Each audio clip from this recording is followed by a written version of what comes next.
What's the line between a work in progress or a whip or an unfinished object or a UFO?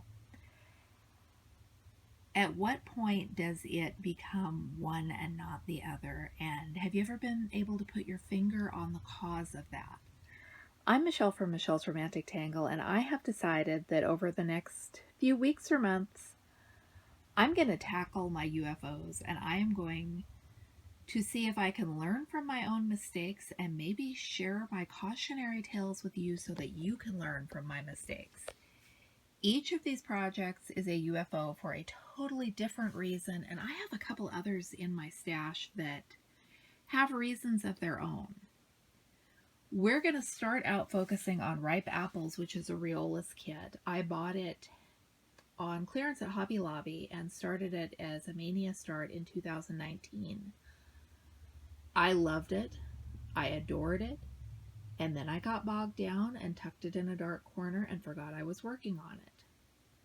So I know what the problem with this one is and why it became a UFO. So let me explain what happened. I have a love-hate relationship with this project right now. It is gorgeous. I love this 10 count Ada. I love the colors. I love so much about it, but this confetti stitching is going to be the death of me.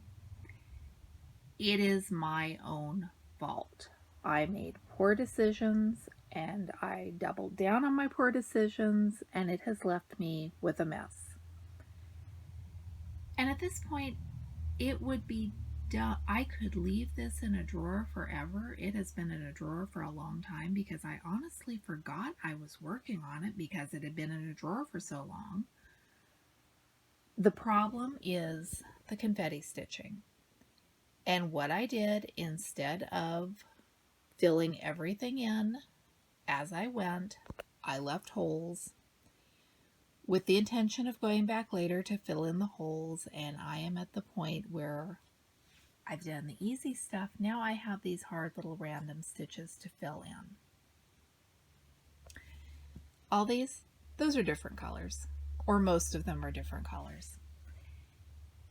So what do you do when you get to this point with a project and you decide that it is time to finish it? What I have done before and what I would do now is go through, find the holes on my chart, circle those missing stitches so that I know what color they're going to be. And I'm going to show you just a tiny corner of my chart here to illustrate that. So I found the holes and I circled them. And then once they're marked out like this, then it is easy to compare this with these, wherever I am with these, and figure out what it is going to be.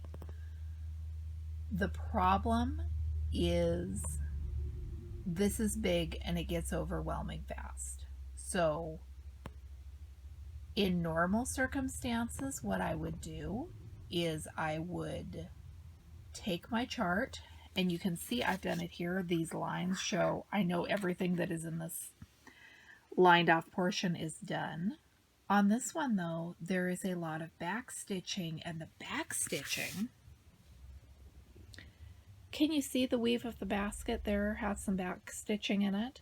I mean, it looks great. I am determined to do it. It's a little more obvious here on the handle of the basket, but keeping track of what I have and haven't backstitched when it's this subtle is a whole other layer of complication. Like I said, I love this project. I have created my own mess and I am determined to fix it. So what I'm doing at this point, my current strategy, is I'm going through with a lighter pen and I am doing a slash through the 10 grid squares where I know I've done all the stitching. Then I can double back and back stitch. And I am crossing my fingers that this will work. Because at this point, I am so frustrated with this project. Like I said, it is not the fault of the designer. This is gorgeous. The chart is clear and easy to read.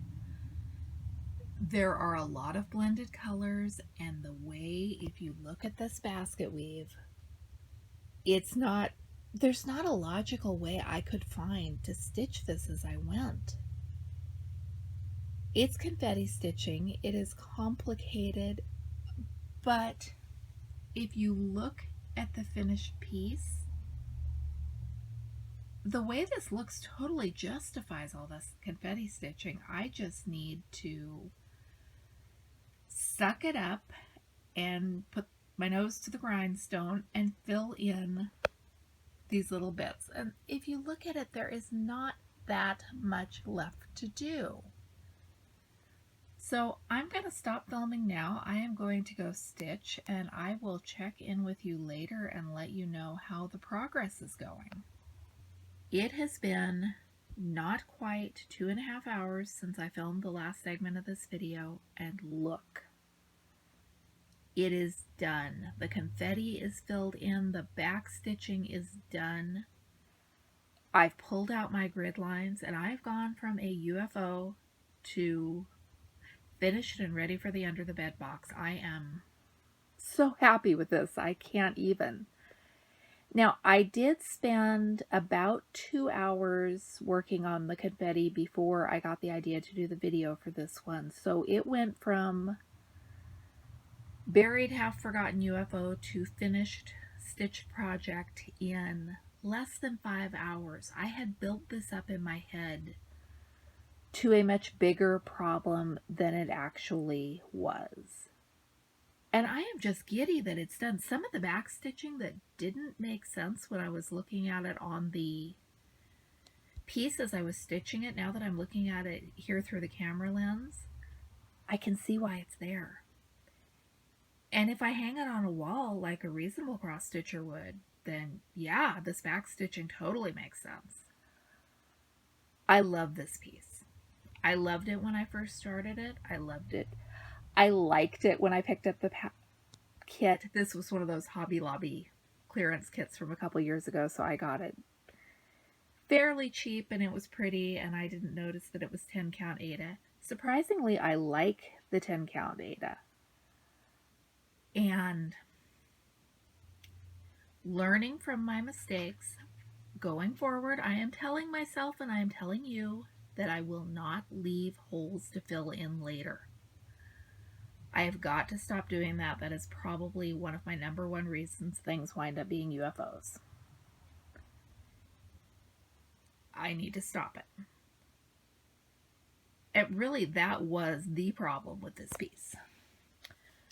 If I have a tip for you, it's with these blended threads, and these are all shades of green. When I had a few inches left, I just ran it through a piece of scrap paper and then put the numbers of the floss there, so there were a few others here that I used up. It makes it easier to grab when you just need a couple of stitches of whatever color that is.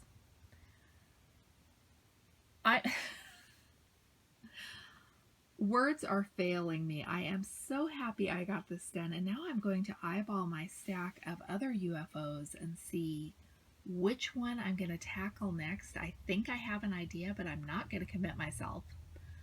I will tackle another one. I think it'll take more than 5 hours to finish, so that video won't be super soon, but I will be back with you with another video on tackling my UFOs and learning from my mistakes. Let me know, do you have a reason your UFOs become UFOs? Is it a mystery, or do you sabotage yourself, and is it something you could easily fix?